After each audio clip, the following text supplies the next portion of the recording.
And hello. Welcome to the Absolute Football Podcast, the absolutely lower league show talking everything. EFL Championship, EFL League One, EFL League Two, and why not the FA Cup as well, just for laughs and gigs. I hope you're all having a fantastic week. First of all, apologies. I'm not Shah. I am the reserve goalkeeper this evening. We're sending massive love, of course, to Shah at the moment, who's having a much needed required break. So we are going to keep the fort going. We're going to keep the football chat going for her and get to talk everything with the wonderful people in the chat. But it's not just me, because what a trio, what a triple decker of a treat that you have tonight in your run up to Christmas. Of course, it's the wonderful, the superb, the magnificent Claire Jeffs is here. Claire, how are you doing? Yeah, going, doing, breathing is about it at the moment, to be honest. Excited to talk about football and take the mickey out of you being a United fan, although can't do that too much after the performance last time, because even I watched and even I was impressed by that, but it was only Wolves, let's be clear. You can only beat what's in front of you. You can only beat what's in front of you. Yeah, all right. How are you, Samuel? I'm in the top six. Football's all good. Yes, I think same as you, surviving, getting through. The week has just been a crazy one, but it's the run up to Christmas. Are you doing anything exciting, Claire, in your run up to Christmas? I mean, our Christmas really started last weekend because we took Daisy to the farm and we had like it was like ridiculous. The kids like saw Santa, but not just that, she got to go on a Polar Express train and then decorate a biscuit with Mrs. Claus. What else is it? Write a letter to Santa. And there was a little show where they got their own little Build-A-Bear thing.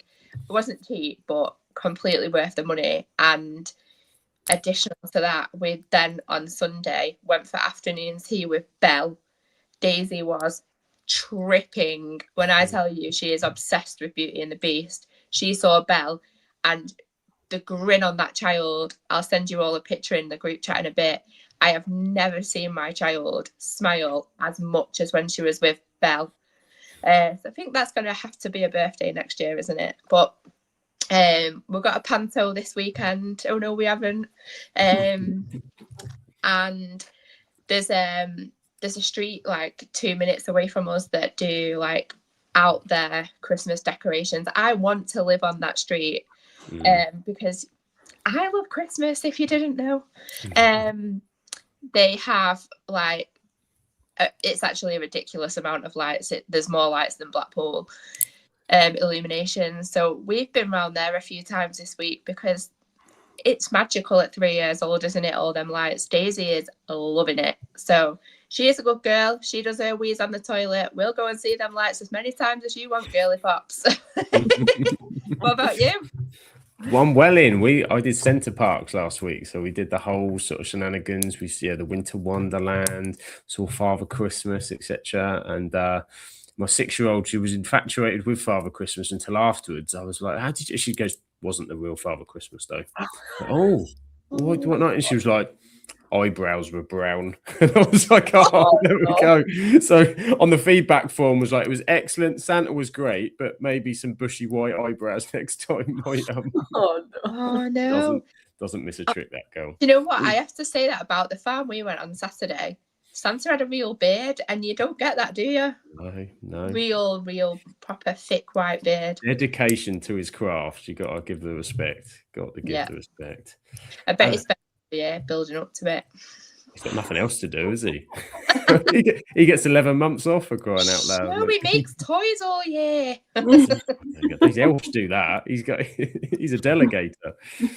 But of course, someone else who's loving Christmas with the Christmas jumper, the Christmas cushions as well. Jen is here, bringing Christmas in. How are you doing? I'm all right. I'm doing all right at the minute. Yeah, I'm getting into the Christmas spirit now. Got my work's Christmas party next weekend, so I'm ready to party because Liam's not here. He's away because we're playing on Sunday at 12 o'clock, 5 hours away. Whose idea that was? I don't know. But on the flip side, you get to go out and have a few and then starfish after. That's exactly. I can get in my own bed with my cheese and chips and have a great time. and then wake up with a banging headache. It'll all be worth it. Dream. It's the Christmas dream we all live for at least once a year. Of course, it's not just us, it's the wonderful people in the chat as well. We have the lovely Graham with us. Good evening to Graham. Been fan Chris Still from Charlotte, North Carolina, all the way across the other side of the world is with us as well. Simon's here as well. Good evening to you. We've got Port Vale. Hi. Port Vale. Yeah. Dylan. Dylan here. His love for Port Vale. We have Mr. Luke, of course, the lover of the nil-nils. It's good to be with us tonight, and everybody else in the chat. Hope you're doing well as well. So we've got a bit to cover tonight. We've got. Should we start with the ship of the champions, the championship, because we've got double fixture whammy to get through. So let's get this correct. There we are. There's that. We start with the Saturday fixtures in there. I think probably the first thing I suppose we have to go to is the Charlton Portsmouth abandonment, where sadly we had the supporter death, didn't we? I don't know if you want to speak on that, Claire. I'm sure Graham would like to have his moment in the chat as well. So I actually was messaging Graham on Saturday afternoon about it. You know, he was saying like, "Oh, I'm not really too sure what's happened," and it must be really bad though if the match has been abandoned, because normally, nicest way possible, it's just like postponed for a little bit, isn't it, and then resumes a bit later. But obviously, tragically, as they call him, Headphones Norm has passed away. The amount of love that has been shown for him all over social media is just breathtaking, and I hope he knew how loved he was when he was alive. But obviously this year he was Charlton's fan of the season and a season ticket holder for 35 years, and even people that didn't know him knew of him. And Graham was telling me all about this. You know, we knew of him, everybody knew of him, he was everywhere, like vocal for his love for his football club, and it's just really, really sad. I think the only kind of nice bit about it is his last moment was watching his team that he loved so dearly, and it's not nice for the people obviously around him and the people that are left. But I suppose that's the only thing that you can take a bit of peace from, is that he was somewhere that he loved being. Just really sad, isn't it? I think, just devastating. And it's unfortunately,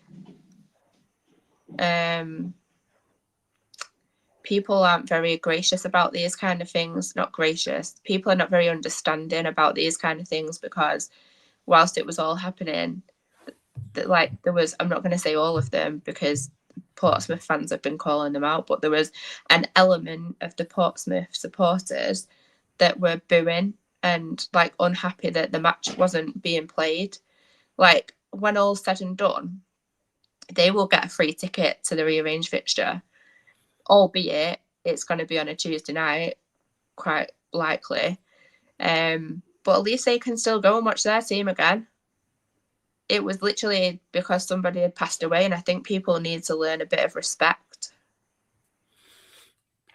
I think the problem is, isn't it? People are so quick to jump on something at the time when, at that point, nobody knew the details. You know, they knew that there's someone, they knew something had happened that was serious. So that was surely be enough to kind of, you know, they can negate the feeling and say there is a point where this is just a football match, and that's what it is. No matter what your love for your team is, your excitement, you're looking forward to it, and it's gonna take over, and they're gonna do the best on what they have to do to try and there's been many circumstances where the services that are there have done a fantastic job and been able to save people's lives and do stuff, because that's the right thing to do, postpone the game while they work that out, and sadly in this case that was unable to happen. So, but it is lovely the tributes you see coming in, and the fact that people like that are the football club, aren't they? People who go and watch the games, and that it's the people that are in the stands that they're with as much as what's going on the pitch, and whether they feel close to a player or a manager or a club. So you can understand it's very heavy for Charlton fans. And Graham says, so for him, just an awful day, hard to put into words, really. He was proper Charlton, massive respect and credit to those who tried to help, and the medical response team that did all they could. and says, agree, a section of the away fans were a disgrace, but thankfully the better Portsmouth fans called them out and have been amazing. They've done a GoFundMe for his family as well, which is lovely. Yeah, Jen, anything to sort of add? I suppose we've covered a lot of it, but it's just so sad, isn't it? It's so sad when you think about, you go into the football and he's obviously said bye to his wife and kids or whoever he lives with, and then they get a phone call from someone saying that he's passed away. It's horrible. And like Graham said, I just think people who boo stuff like that is just disgusting in any level. There's been an emergency and you should just be all right with that. And if it gets abandoned, it gets abandoned. It's not like it's not going to get replayed further down the line.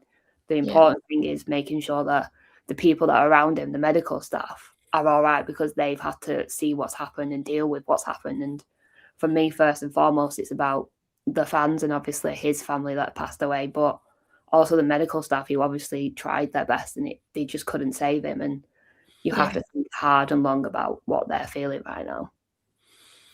Yeah, it's a lot. Yeah. It's a lot, isn't it, for everybody involved? So, yeah, we certainly echo our sentiments and best wishes to everybody around with Charlton at the moment. But we will say, in honour of a man that loved football, we will carry on loving football, and we'll talk about the results that were there. So, Claire, any standouts from the Championship? There's some big wins on Saturday. So, obviously, what smacks me in the face straight away is 3-0 Ipswich, because obviously Coventry don't concede that many goals and they score a lot of goals. So for Ipswich to keep a clean sheet and hammer them, absolutely outstanding. Fair play to them. And obviously Coventry have got the gap. They have to come back from it again, but they keep doing that. And then secondly for me is Southampton flying. New manager bounce is continuing to bounce. Obviously Birmingham have been in pretty good form. They're doing quite well. So yeah, really good result from them, and Southampton will be definitely climbing that table, won't they? They've been up pretty quick. I mean, 6 out of the last 7, I think, that they've got. And this guy, I think I covered it when he's only like 32. I think he's even younger than Will Still they got rid of. This young lad, he's doing great. And they're loving the football they're playing, which for the past 18 months, fans certainly haven't been able to say that. So they're loving it. And on the Ipswich Coventry one, I mean, it's taken Ipswich some time to get going, isn't it? I think everybody pretty much predicted them as champions, and they just haven't started. Well, Coventry have been exceptional. But I suppose if there's one you can lose away at an Ipswich, it's not like they've lost to a team in the bottom 3 and you can sort of see a stumble. It's on the day. But Simon blames it on poor defending and inconsistent officiating. Cost them that game. There you go, apparently. That's the official review. Jen, any games for you that interest you on that list? I'd probably say Sheffield United and Stoke. I feel like Sheffield United have finally found a bit of pace. Now they've got Chris Wilder. I feel like they're out of the relegation zone now. They're pushing further up the table, and I think now they're where they should be. And hopefully they can keep pushing on. But that's a huge result for them. Yeah, they've been on a tear, haven't they? They're another one that have kind of just on a bit of a run and starting to perform as the squad probably should have been performing. They've been underachieving like you wouldn't believe, haven't they? But you said, and Stoke are kind of going the other way a little bit, aren't they? They're getting a bit sketchy with some recent results. Let us know in the chat if there's any games that you want to talk about. The other one I'll point to is Middlesbrough winning 4-1 at Hull on Friday night. They're another team that seems to be turning it around a little bit. Now they've got the new Swede in charge. They've got this new manager bounces everywhere. Two wins for Borough on the run. There sure is. And also Millwall as well. So really good win at Bristol City, because Bristol City have been doing well as well, haven't they? Yeah, it's a good win for them. And I'm sure we'll show when we get to the table. They're well moving. They're well moving up. Anything else from Saturday, or should we go straight into Wednesday? Wednesday. Flash Tuesday. Wednesday. We've got them both covered. A few more draws few more draws. Graham does have to say, word on the shambles that is Blackburn's pitch. One postponement at second till level was bad enough, but happens twice. Ridiculous. I just think for a championship club, it's so bad that your pitch is that bad. That I saw a video of it and the referee picked the ball up and threw it down and it didn't move 1 inch. I was just like, okay, you're a championship club. How is your pitch that bad? I don't get it. Well, particularly when you had FA Cup games and non-league sides and that. It was the Blackburn game where it was like in an area where there was a lot of games going on that weekend. Just, sort your pitch out. I think there's some historical issues with it, isn't there?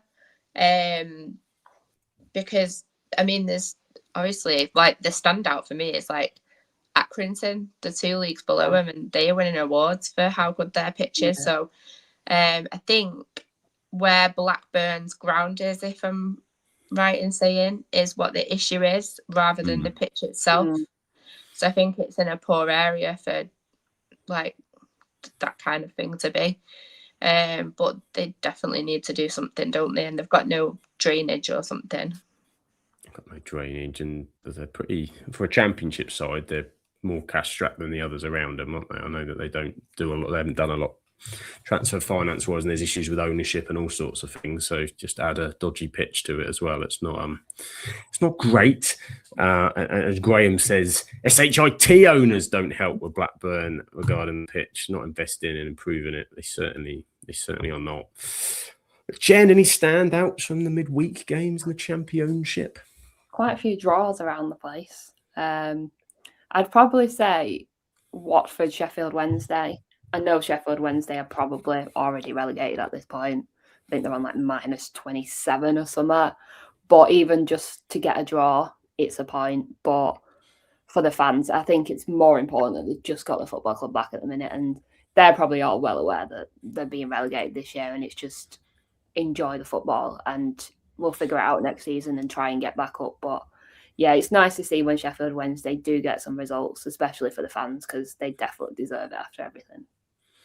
Yeah, was it -9? Is it they're on now? Is it? Yeah, -9. It's just week to week, isn't it? Week to week, enjoy it and hope the club survives. Be the best. Claire, anything for you on that list? Was a good result? Tighter games in midweek, weren't there? Yeah, definitely by the looks of it. Hull. It's a really good win for Hull. Wonder where Alad is tonight, guys. It's not here. Also, like you said, Middlesbrough flying. Really another good win for them. Yeah, another good win. Good performance at Charlton. Simon's coming in with some more details on the refereeing issues in multiple games. There's always refereeing issues when you don't win, isn't there? Ipswich's second goal score should have been sent off for 2 yellows, and so should have Preston's. Didn't expect us to win it deep down. There's a crazy record, isn't it? Coventry have never won there.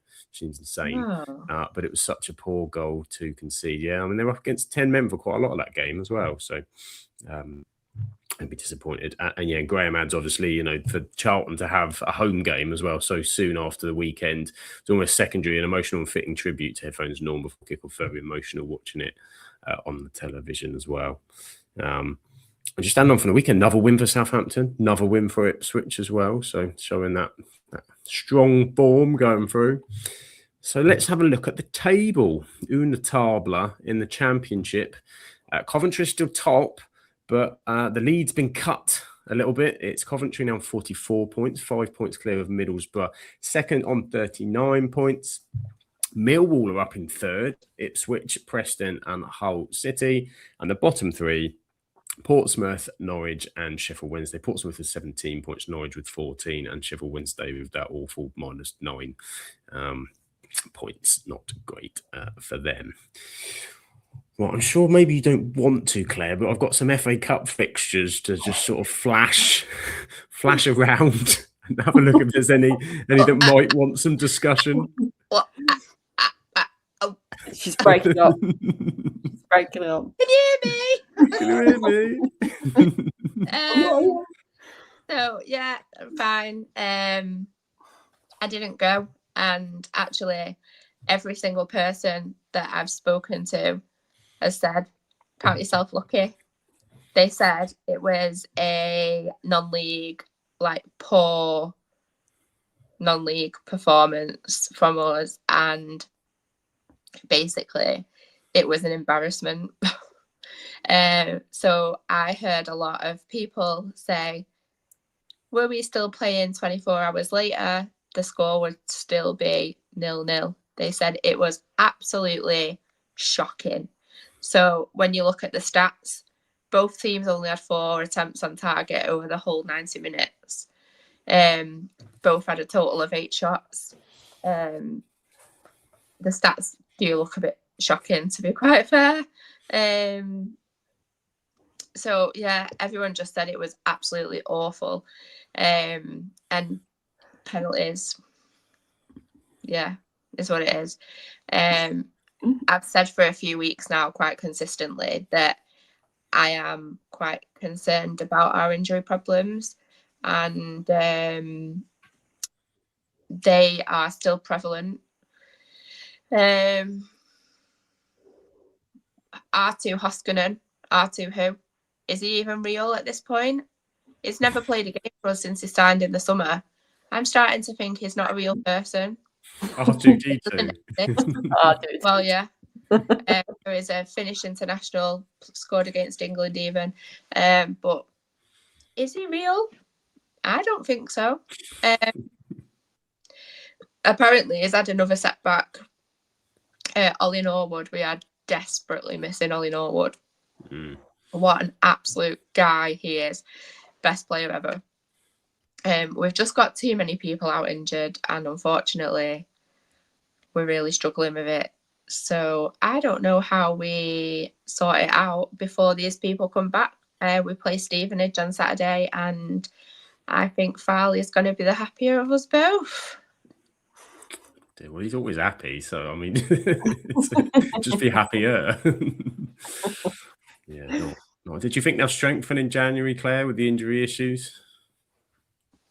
It's not that far away now, is it? We've got to. And unfortunately, there just seems to be how to put it?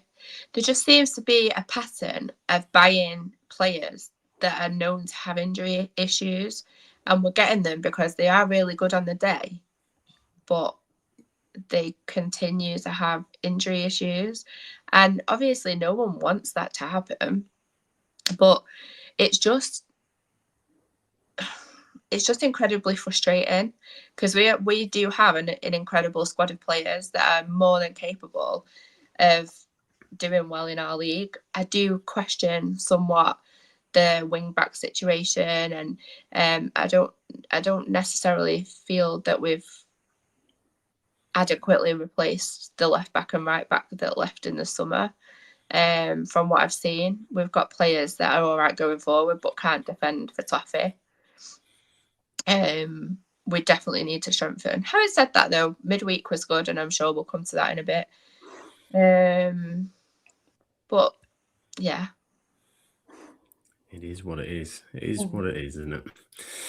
Yeah, never mind. There's always next year. Next year's the year for the cup. This is the great thing about it. You get another go next year and win cups. Jen, I think you've got some words from our lovely Rebecca, haven't you, on the Accrington result? Let me grab it. I didn't end up watching the game, but I've obviously heard about it because she was working the game, which I just want to put out there. She's doing incredible things with Accrington at the minute. She speaks to me every Thursday about it and does a little debrief on the day and stuff. So I just want to say how proud I am of her for going in and doing it. It's incredible what she's doing. And I think from my point of view, obviously seeing Liam do it, I think it's so special to be doing something that you love at the end of the day. And she's doing amazing. So yeah, I just wanted to say that before I go through the thing that she sent me. I can't get my words out today. But yeah, let me find it.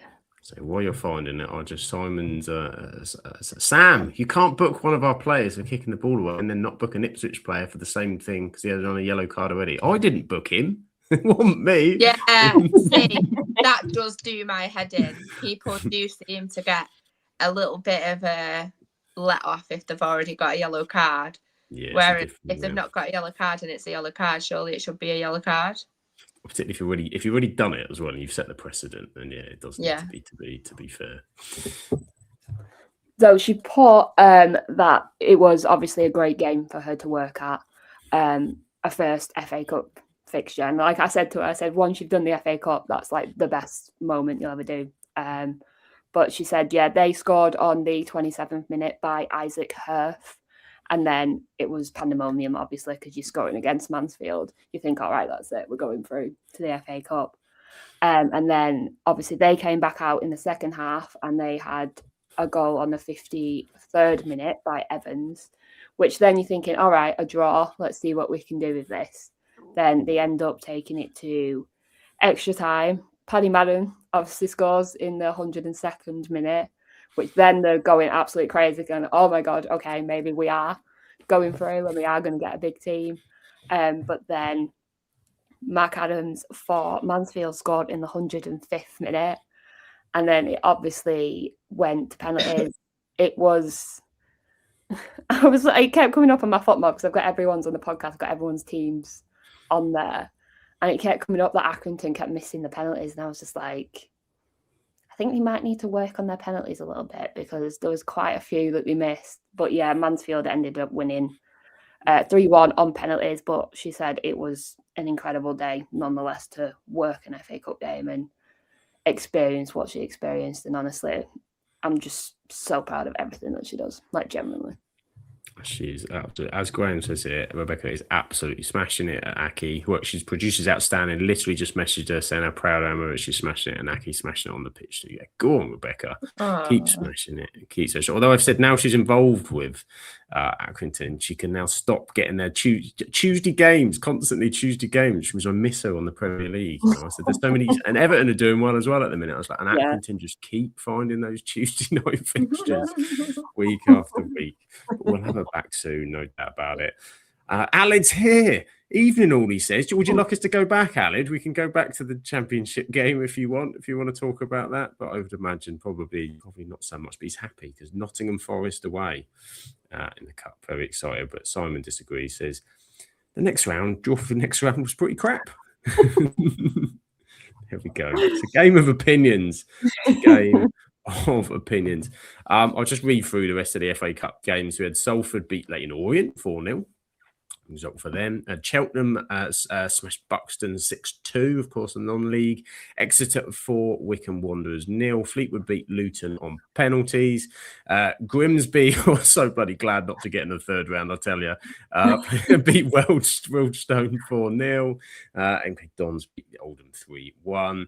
Peterborough lost 1-0 to Barnsley. Port Vale beat Bristol Rovers 1-0.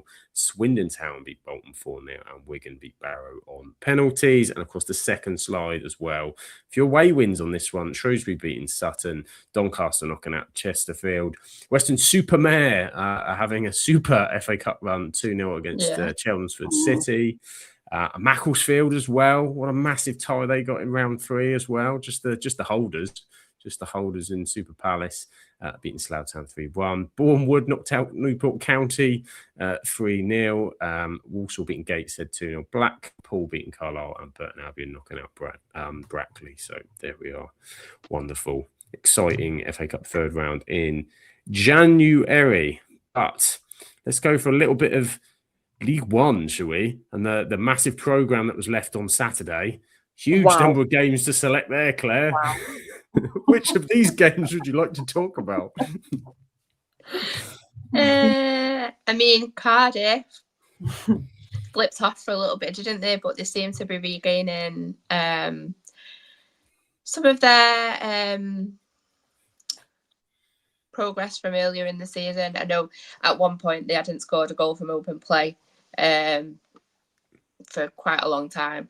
Obviously that changed. They've gone back top now, I believe, and they left it really, really I think no, they didn't leave it late, did they? I think no, Huddersfield pulled one back right near the end, I think. But Brian Barry Murphy's doing a great job there. I think he's steadied him and he's progressing him. Yeah. Yeah, he's doing a cracker. Yeah, it was Huddersfield scored right at the end. Taylor with a minute to go after Cardiff scored twice. Yusuf Salic for them. So yeah, starting to put the pedal to the metal. And I have a little match report from Dreety as well. Bradford went to the wonders. The joys of the Oggy Pasty away fixture for Dreety this weekend. She said she could help with saying that Bradford City won again. Penalty from Anthony Sarcevic, of course. We're now second in the league, so I can't complain. Wasn't the best performance, but we take the win, and that's all that matters. I believe 4 points behind Cardiff now with a game in hand. I'd say as well, each league is so close now, which makes for an exciting Christmas period, as anything can happen. And a smiley face, because it's Dreety, and it's always a smiley face. So particularly when Bradford continue to win. And now let's go to the midweek games, where there was a bit more of a programme there. Jenna, come to you first. Any standouts there from the fixtures in midweek?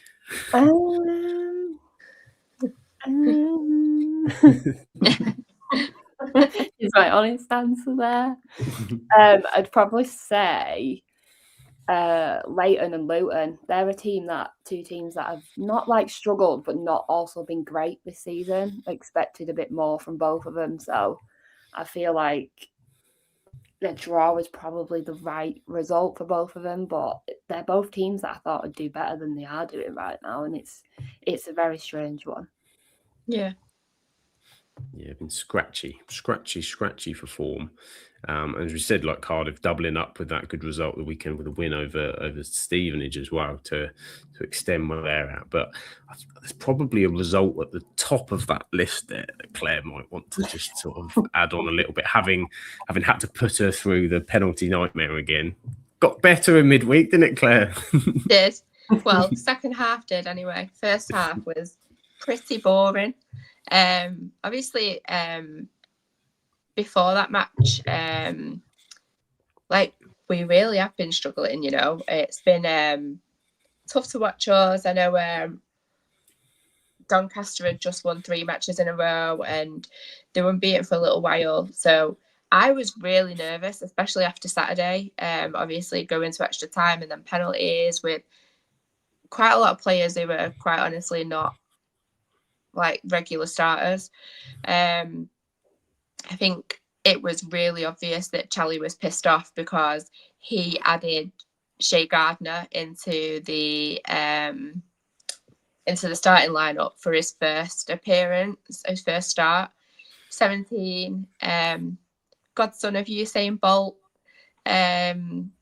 which is absolutely crazy because he's been to visit the training ground because of his godson. But no, he played really, really well and was deserving of his start. He got a nice little, bit of sing-songing at the end where the fans were all chanting his name, and I thought that's got to be a core memory of his life now, that cold Tuesday night in Doncaster. But yeah, our first goal was in the 59th minute and it was Ben Osborne. What a goal it was. Some good team play, and he just curled an effort in from the edge of the box. And then Kyle Wootton with an absolutely amazing header to put us 2-0 up on the 66th minute. And then it kind of just fizzled out. But we were worthy of the win on the second half performance. Quite honestly, both teams could have had a red card. I know obviously the Doncaster fans are banging about that because they got beat, but yeah, we both should have had a red card, in all honesty. But I just hope that win gives the team a bit of confidence to actually go out and do something on Saturday. That's it. Maybe it breeds a new run. Who knows? Who knows? Graham says he's still waiting for the corner flag tweet from Luton saying that Chris Powell is replacing Jack Wilshere. I love a good corner flag tweet. I think, it's iconic, isn't it? It's iconic. It never means anything good, but it's iconic when those come in. And Mr. Luke wants to know, where's the 0-0? I've got something special for you coming up soon, Mr. Luke. So don't you worry. There's something very special coming up to enjoy that one. Clay, do you reckon good win for Lincoln as well? They're knocking on the door fairly well, beating Barnsley 3-1. Yeah, they're doing really well at the moment. I know they're playing some really, really good football, scoring quite a lot of very good goals as well. I think they and Cardiff will probably be up and around there, sort of come the end of the season. I very much rate a good couple of their players. I think they're a really good team. They're a hard team to break down, and it's a very good win for them. Yeah, they're proven to be a tricky nut to crack, that is for sure. I'm going to pick out as well that the Pasties got back on track away at Wickham with a win to keep their relegation battles going. It was Oggy Aseni, as I've started calling him, on the score sheet for the Pilgrims. They had a nice little win. Peterborough getting another win as well, 2-1. Decent little win for them there. And Blackpool needed that win as well, 3-0 away at Rotherham. So all exciting. And the reason why is because when we have a little gander at the table, Una de Table, it's Cardiff top. 38 points, Bradford 34 points, Lincoln third 34 points, Stockport County fourth with 32 points, Bolton Wanderers 31 and Stevenage 31. A little bit of a gap, 3-point gap then to everybody else, but then it's still pretty tight, isn't it? Look, I mean, 7th through to... Yeah. And do you know what? Me banging on every week about how bad we are at the moment and how concerned I am. We're still 4th in the league. I've got to be pretty happy with that. Yeah, big picture's not bad, is it? And say if your runs can come back, you can deal with the injuries and get to January, and the future's bright, the future's optimistic. Anything can happen. And at the bottom, Peterborough 21st, 19 points, Blackpool 22nd, 19 points, Plymouth 23rd, 19 points, and Port Vale bottom 14 points. But it's tight there as well. You look at the teams above. That's it's congregating quite nicely and quite excitedly. Right, are you now ready for what is possibly the most exciting match day I've ever seen in the history of English football? It was, of course, Saturday in League Two. Oh, wow. What a match day. I mean, League Two on the map. The highlights for that, I can't tell you how long they went on for. It was just insane. Any fans? Got anything? Anybody with any match reports? Tell us about the goal of the weekend, if you can. Colchester 0, Gillian 0. I mean, I know Mr. Luke's doing a dance around his living room at the minute because this is his dream scenario. But probably not a lot. I'm just looking at the stats from that match. 50-50 possession. Oh God. 50-50 for shots. 50-50 for corners. Did they leave the centre circle? Not quite. But yeah, not one to rave about, is it? Unless you're Mr. Luke. No, we won't linger on it too long. We'll move on to a more exciting match day in the midweek, where there is goals, lots of goals to talk about, lots of results to talk about. Jen, any good ones there for you? Another win for Aki as well? Yes, she did send me a match report for that one as well. She put another brilliant win, 6 unbeaten in the league now with another decent performance and clean sheet. Goals from Paddy Madden in the first half, lovely header from a Donald Cross, and a wonder strike from Ben Ward in the second half. A few more standouts being Isaac Herf and Isaac Sinclair. There's a lot of Isaacs in Accrington. I've realised that recently. There is. There must have just been like a burst of Isaacs, I think. Yeah. Was a good shift from them all and well-deserved win. Moves us now to within 6 points of the playoffs, which is crazy to say and think, but is deserved with the current form. And I must say, I was not expecting Accrington to be anywhere near the playoffs this year. I thought they would be fighting relegation. Yeah. But fair play to them for putting the results out on the pitch and who says they might not make the playoffs? Paddy Madden's the best thing since sliced bread, so I am not surprised at this. Yeah.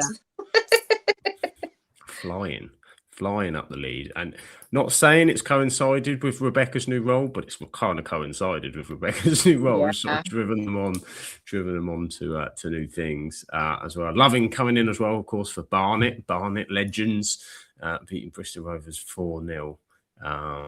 Which was at the end. Did Darren Clark get the boot after that? Did I see that, or have I made that up for Bristol Rovers? It's too many. I've seen people calling for him to be given the boot, but I haven't seen that he's been given the boot. I mean, maybe I'm wrong though. No, you might be right. I know Barrow haven't they?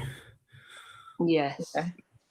Barrow's manager got, but maybe not. Maybe it's teetering. Let us know if you know differently in the chat.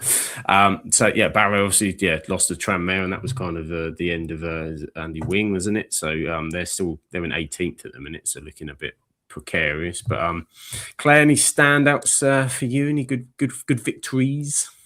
I mean, Notts County beating Milton Keynes thingies. That's a very, very, very good result, in my opinion. And Walsall still flying. Do we worry a little bit that Walsall are getting a little bit too far ahead? This has got very similar feelings to this time last season. Yeah, it absolutely does. But I think surely they have to have learned from that. And there's a lot of new personnel there on the pitch as well, so they're not going to have the scars, are they? Yeah, exactly that. So yeah, maybe for them. And I actually predicted that their manager would be the first to get sacked. So I have to just doff my cap and say that he's doing an incredible job. He certainly is. Fair play this, because I mean that must have, for him in particular, must have stung. So to come back the way they have this season is really impressive, obviously, and beating Aaron's Oldham, who's not here tonight to discuss his Oldham loss, sadly. It's coming from Graham. What is going on at Bristol Rovers? Going from bad to worse. I think 22nd at the minute. It's just awful, isn't it? They've just not competing really in the league at all, are they? It's not good. It's not good if you're a Bristol Rovers fan. I'm sure Chloe would tell us all about it in weeks to come, but it's not looking positive. The way it's going, I won't know what Chloe's doing on Monday nights next season if it doesn't doesn't improve. not looking great. Any other things to talk about in League Two from the weekend?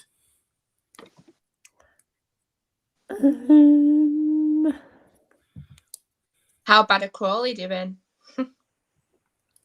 They're not doing great either, are they? No, another one that struggles. So we'll bring up where the table's looking. It's not good. Obviously, as we said, you've got Walsall at top with 38 points. Notts County, that big win jumps them into second. Swindon in third. You've got Bromley in fourth. Milton Keynes in fifth. Cambridge 6th, Salford 7th, and then you've got Harrogate 23rd, and you've got Newport still struggling in 24th for their new manager that doesn't seem to be doing that much at all at the moment. So it's not good for them. But yeah, it's still tight, isn't it? Another league where look at all those points from 30 points in 6th all the way down to there's 3 points between 6th and 14th. That's a result or two. Still fair. I see everyone like the table for me is always one until you get until like February, March. That's when you can kind of really see where. And unless you're well off bottom or. Yeah, you can kind of start to take a little bit into account come Christmas, I think, but like after the Christmas period. But those bottom two are my predicted bottom two. So if they just want to stop the count, at least they'll do that. Give up. Just let it go. Just to give 100%. Just to give 100%. Why not? Who knows? I'll tell you what, we've done an incredible job. We've absolutely smashed through all the leagues tonight. So this may well be a short one for everybody. We wanted to still bring you a show and to cover it, so we know everybody wanted to have their say and to bring you a lower league show and things. Obviously, things are a bit difficult, and we're trying to do what we can at the moment, and we've got the run up to Christmas, etc. But we've given you some extra time this evening, so you can still watch a Christmas film or something else, just to help your festive excitement. How very nice of us! How very nice of us indeed. And wow, it's almost time to say goodbye already. Claire, anything exciting coming up in your weekend? Anything you're looking forward to? So I'm going to the Stevenage match on Saturday. Can't say I'm much looking forward to it right now, but it'll be fine. It'll be fine. And then we do have the Panto on Sunday. So just bimbling along a bit really. My Sam's already finished work for Christmas and doesn't go back till the 5th of January. So he's currently loving life. That is the dream, isn't it? That is the dream. Isn't it just? We'll get there. We'll get there. How about you, Jen? Anything exciting this weekend? I'm working Saturday, so I won't be watching the FA Trophy game. But to be honest, I don't want to. I'm completely honest right now. And then Sunday, we are going round to our friends for a Friendsgiving Christmas dinner kind of vibe, getting a Christmas dinner. It's going to be amazing. I can't wait. She's just had, he's 4 months old. She's just had a baby. So it'll be nice to spend some time. Isn't it? Yeah. And I thought it'd be a nice little thing for us to get together before Christmas when we're all going to our families and stuff. We can have a little Friendsgiving. So yeah, looking forward to that on Sunday. You have just reminded me, I do have the girls' Christmas do on Saturday night. Just a small matter of ringing you up. Where are you? I'm at home, my pajamas. They'll be waiting as well because I'm doing the cooking. Take away, sorry. Classic. Lots of Christmas stuff this weekend. Spenny Fanquist is 2 weeks till Christmas. Where has the year gone? And Graham loves Friendsgiving. Loves a bit of Friendsgiving. Sounds great. So Claire, where can everybody find you? All the football musings and stuff. You can come find me at Claire_Jeffs on Twitter. Be good to chat football with you and just crap in general. And life stuff. And Jem, where can everybody find you and your wonderful stuff? So it's Jen Hunt on Twitter, Instagram, TikTok. And we are doing a Girls in the Grandstand episode at some point to recover the F1 season, but I don't know when that is because everyone's so busy and life gets in the way. So it's probably going to be after Christmas now.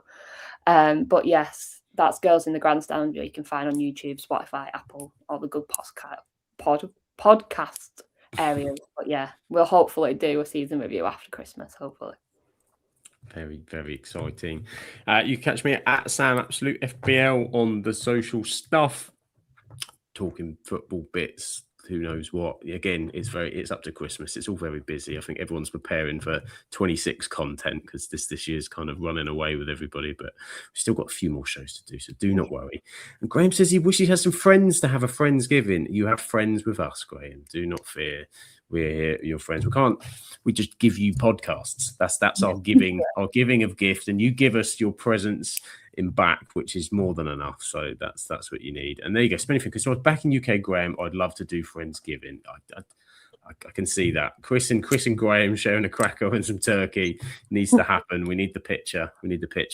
And of course, we have the wonderful Absolute Football Podcast socials. If you're not doing it already, I'm still going to keep telling you because you need to know. We are Monday, Tuesday, Wednesday, Thursday, 8:30, 4 times a week. It's been pretty impressive. The team have done an amazing job this year, keeping that going pretty much most weeks because it's not easy to do. The absolutely non-league show of course, which I usually host on Monday. Although to be fair, Ben did a phenomenal job this Monday, cracking, really good show on Monday. Talking everything National League North and National League South in collaboration with NL Full Time. I do the Tuesday Absolutely Premier League show, which depending on the Man United result can depend how happy I am about doing it, but I love doing it. It's fun. It's good to chat Premier League. That's on the Tuesday at 8:30. We're going to have a Christmas episode, which is open to anybody coming on in a couple of weeks as well. Grimmy's doing a quiz, so there we go. Oh, Mike, I love a good quiz. Good Grimmy quiz is in preparation. And on a Wednesday, it's the Absolute Women's Football Show. You can check them. They were on last night with Team Chaos with Freya. It was Freya, Paul and Danny last night. They're on again talking everything, Women's Super League and Women's Super League 2. And on a Thursday, it's the Absolutely Lower League with the Rowdy Rabble, of course, talking Championship, League 1 and League 2. We'll be back next week for all that jazz. Catch us on Twitter, Absolute Ball Pod, YouTube, and Twitch, Absolute Football Podcast, TikTok, Absolute Football Pod, Instagram, Absolute Football Podcast _, Blue Sky, Absolute Football, Facebook, the Absolute Football Podcast. Wonderful, wonderful, wonderful.